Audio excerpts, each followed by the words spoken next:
Parang ganyan yung ating first reading, no? Si Cyrus was planning to build the second temple, diba?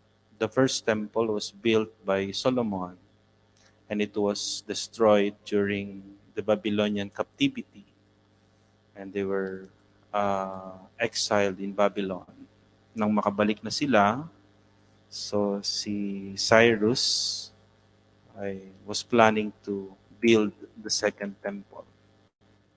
At itong second temple na ito ang naabutan pa nung panahon ng ating Panginoong Jesucristo. You know, bilang mga mananampalataya, no? Laging ang expression ng ating faith is the external, mga physical structures. Ba? Kaya kung papansinin ninyo yung mga naging mga at the same time tourist attraction na din, as mga pilgrimage sites. Alam kong nagdumalaw na kayo sa mga lugar na yon.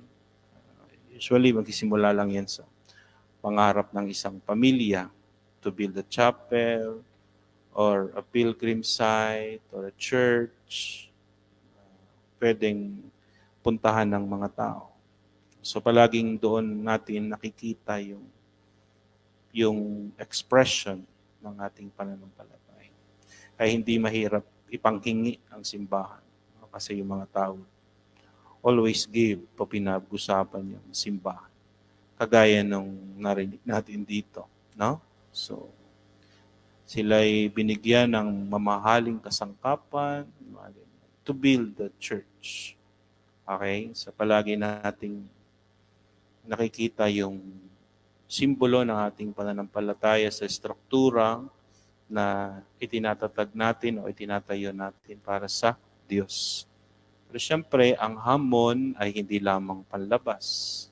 Why we want the church to be beautiful, maganda, adorned with precious jewels, for example.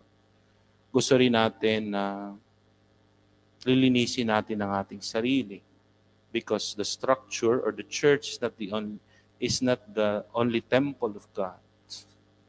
We are temples of God by virtue of our baptism. So mayroong structure, may building where we are gathered as a community to pray, to praise God, to worship God. But at the same time, let us not forget that we are living temples of God by virtue of our baptism.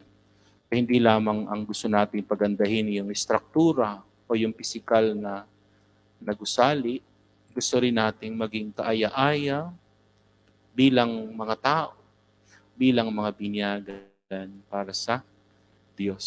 So while we want to beautify the church, make it grand, we also want to present ourselves as living temples of God. Okay? So that yung physical and yung spiritual would meet, no? And that would be a very fitting sacrifice or offering for the Lord.